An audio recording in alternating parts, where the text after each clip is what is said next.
Every label in the game wanted to sign Pump, but instead of signing with someone else, Pump stuck with Warner Brothers and got an $8 million bag out of him. What was even crazier about the deal is that it was only for one album. He didn't that much for one project. He got $8 million for one album?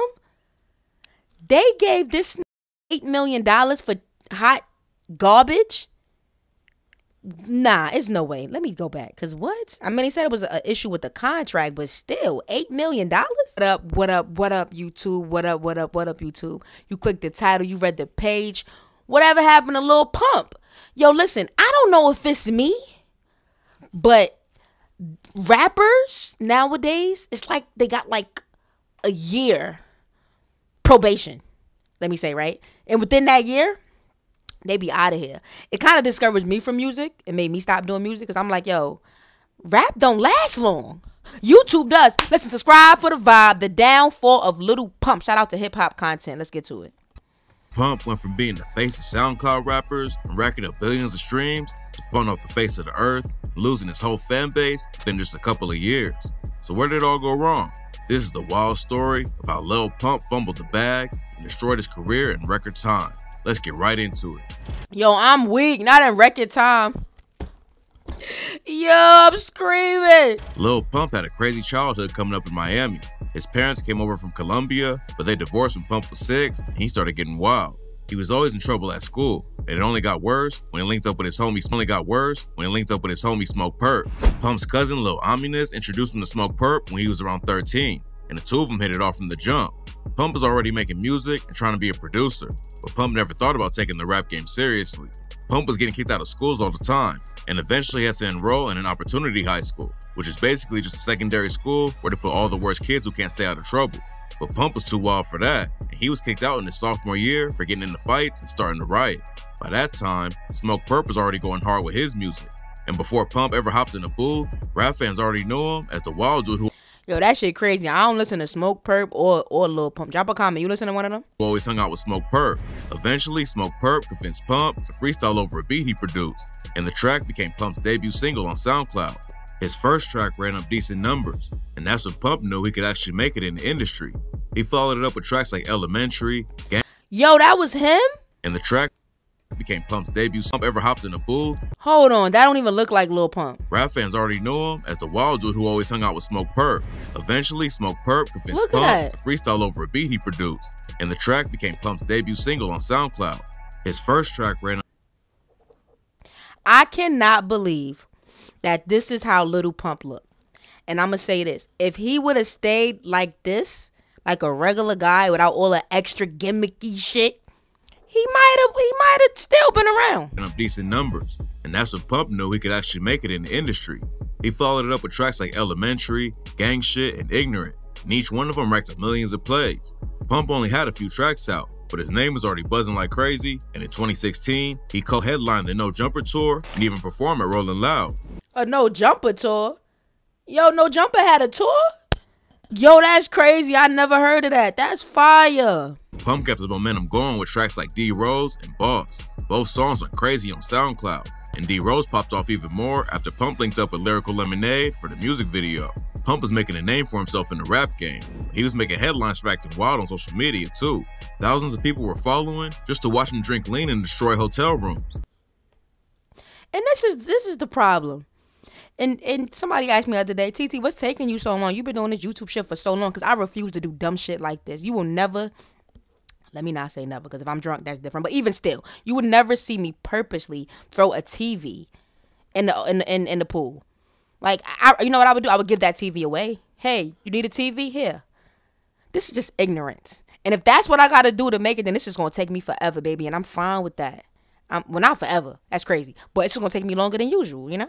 His fans loved Pump's whole image and personality, but he already had a lot of haters who thought he represented everything wrong with the rap game.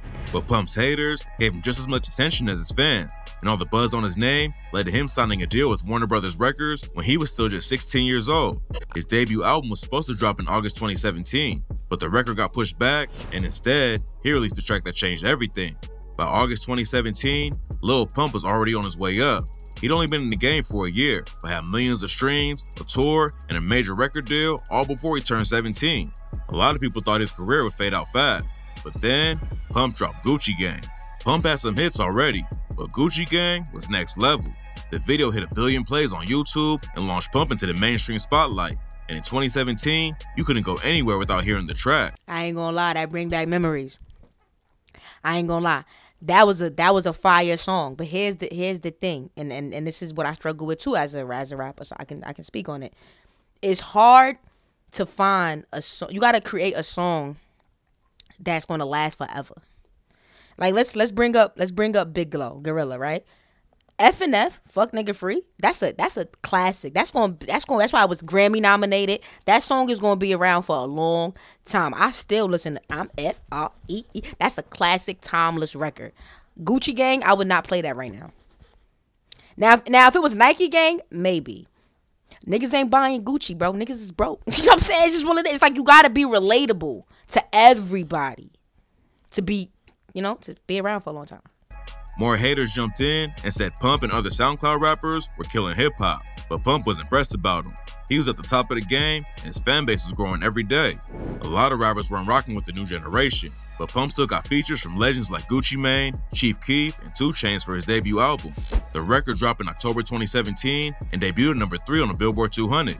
Pump was scoring wins like crazy, and he kicked 2018 off with another big one. Pump signed his deal with Warner when he was still a minor, and the label fumbled the whole process, and their contract was voided in 2018. Pump still had the money they gave him, but now he was an independent artist who didn't have to stick to a contract. When the news about the deal broke, every label in the game wanted to sign Pump, but instead of signing with someone else, Pump stuck with Warner Brothers and got an $8 million bag out of him. What was even crazier about the deal is that it was only for one album. He didn't that much for one project. He got $8 million for one album? They gave this nigga $8 million for hot garbage? Nah, it's no way. Let me go back. Cause what? I mean, he said it was an issue with the contract, but still, $8 million? Brothers got an $8 million bag out of him. What was even crazier about the deal is that it was only for one album. Getting that much for one project never happens, which just proves how popular Pump really was back then. 2018 was a wild year for Pump. He got $8 million for an album, was featured in XXL's freshman class, and blew up even more when he dropped the track I Love It with Kanye West. He was still making hits and getting paid, but this is where everything started falling apart. Pump's wild behaviors will help him gain more fans on social media, but in 2018, he started getting into serious trouble. That February, he was arrested for discharging a weapon in an inhabited place. His manager claims that 3 dudes tried to break into Pump's home and they ended up shooting the door. But later, the cops discovered that the shot had actually come from inside the house. They booked Pump for shooting the gun and even opened an investigation on his mom for endangering a minor. What? Like, who does that? This is what I'm saying. Like, he got $8 million and just crashed out. Let me tell you something. I get $8 million. I am not, like, what? I would have gave them, like, they one album. And that's it. You will never have to worry about me again. Like, what? $8 million? What you did with it? Even if you, okay, let's talk about taxes. $4 million. What you did with it? Then in August, he was booked in Miami for driving without a license. He told his fans that he was going to jail. You got $8 million and you driving without a license. You got $8 million and you are driving without a license. Don't shit like this just piss you off. For a few months because he violated parole, and that's why he had to cancel his new tour. But then, just a couple weeks later, he showed up on Saturday Night Live. Pump was arrested 2 more times in December, but none of the charges were serious, and it doesn't seem like he's ever had to serve any real time. But legal issues weren't the only thing that hurt his career in 2018. Way back in 2016, Pump called J. Cole out on Twitter and said, "I'm better than J. Cole. F all that lyrical shit." And in 2017, boy, you is delusional. You is delusional. You know what? Let me speak proper because he just pissed me off. You are delusional. When I'm talking to y'all, we hood. We gonna keep it hood. Boy, you is delusional. a snippet came out of a J. Cole diss track that Smoke Perp had produced. In January 2018, Smoke Perp said he and Pump were just trolling with all the J. Cole dissing. But then a few months later, the beef got real. In April 2018, Cole dropped the track 1985 and called out the whole new wave of rappers. He didn't call Pump out by name, but yo, you know what's so crazy? That song hit different now because everything that J. Cole said was going to happened to Lil Pump.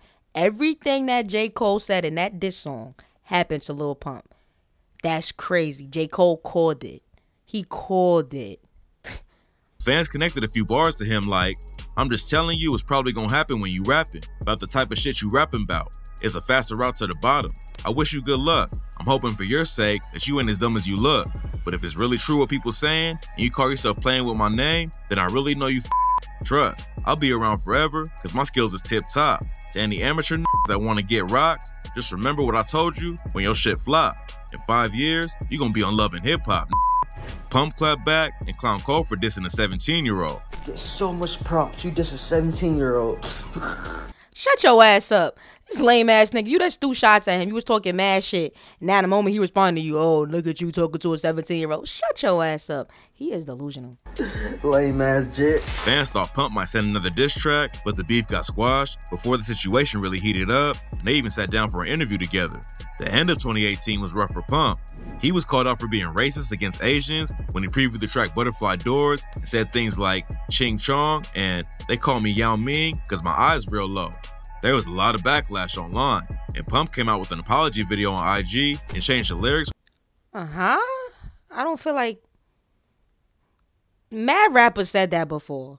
I smoking on Ching Chong. You never heard that? I was like, what? I heard that line many times. Many times. I don't understand certain things that people get mad at. I don't know. Like if a white rapper came out and was like, I'm getting this chicken like a black person, I wouldn't have got mad. Oh, that's fire, because we be getting chicken. It's like, I don't know. Y'all drop a comment, tell me what y'all think. When the track was officially released. Besides the controversy, Pump had canceled the Harvard Dropout tour and pushed the album back too. In February 2019, Pump finally released Harvard Dropout. The album debuted at number 7 on the Billboard 200, but none of the tracks went viral, and critics hated it even more than his first record. The rest of the year wasn't great for Pump either. It was clear that his fans were moving on, and Pump was starting to prove all of the haters right. He tried to get back in the spotlight in 2020 by announcing his retirement, but everyone knew it was just another good because he needed to, he got to better himself, you know what I mean? Oh, but he said that he was trolling, so whatever. clout chasing stunt, and Pump came back just a few days later and announced his new album will be called Lil Pump 2. He only dropped a few tracks that year though, and none of them ran up numbers like his old music. Pump also lost a lot of fans when he endorsed Donald Trump's re-election, and it got even worse when Trump introduced him as Little Pimp at a rally. 2020 was bad. Yo, I'm weak. So you was riding Trump, you know what I mean? And he can't even get your name right. Yo, that's crazy. 2021 was a nail in the coffin for Pump's career. He dropped a track with Tory Lanez that racked up a couple million streams, but then he released a project that proved his career was over. In December 2021, Lil Pump and Ronnie J linked up for a surprise collab album called No Name. They didn't advertise the project at all, and the numbers show that Pump doesn't really have fans waiting for him to release new music. The record completely flopped. Not he just dropped the album. Who he thought he was, Beyonce? Lil Uzi? Like, you can't just, who you think he thought he was just gonna drop an album. And the track with Tory Lanez is the only one that even hit 1 million plays on Spotify. By that point, it was clear to pretty much everyone except Lil Pump that J. Cole was right about what was gonna happen with his career. But in 2022, Pump was still trying to get things moving again. He told fans that Lil Pump 2 would be coming soon. But then in November, he hopped on IG and said, I lost my hard drive to LP2. I lost it in the middle of a lake. I can't find it. Can you please help me find it? Please help me, please! Plus, he lost even more fans when he clowned Russ for canceling his tour due to mental health issues. Russ told his fans he couldn't tour because of some serious personal issues he was going through. So Pump posted a video and said, You think you got mental health issues? I'm from Dade County. I was born with mental health issues. How about you deal with this? Stop being a What? That is the most ignorant thing. Oh my! But what do you expect from a nigga like Lil Pump? It's like, Even though he was losing more fans every day and nobody was listening to his music, Lil Pump still went on Bootleg Kev's podcast and said J. Cole was wrong about his career. When Kev asked him if he thought Cole was right, Pump just said, because I'm still here. I got 2 houses. I don't think he predicted shit. But speaking of houses, Lil Pump might be losing his. Back in 2021, the IRS filed a lien on his home in Miami because he owes $1.6 million in back taxes. Pump told Kev that J. Cole was wrong, but apparently he wasn't happy with how the interview went down. When Sweetie went on Bootleg Kev's podcast later, Kev revealed that Pump's management tried to stop him from posting the interview. His manager was like, you can't put that interview out. Like, out of nowhere. And I was like, what do you mean I can't? Obviously, Kev released the interview anyway, and that's when Pump decided to leak his phone number to get back at him. Lil Pump is still teasing his Lil Pump 2 album, but there's no telling if it'll ever come out. He's been trying like crazy to get back in the spotlight. None of it's working out for him. Lately, he's been doing shows overseas, and a few weeks ago, Pump went viral for popping up in Tokyo and not getting any reaction. A video came out showing Pump standing in the middle of a busy street while everyone just walked right by him. You can tell Pump thought he would get mobbed by fans when he touched down, but it looks like his fans in Japan have forgotten about him too. Damn, I feel bad because he was really, was he talented? You right. The SoundCloud era was wild for a few years, but the trend is dead and gone, and Pump never evolved to keep up with the game. There's always a chance he could drop another viral hit and get popular again, but at this point, he should probably just accept that the industry moved on without him and find it. Boy, you gotta invest your money, boy. Invest.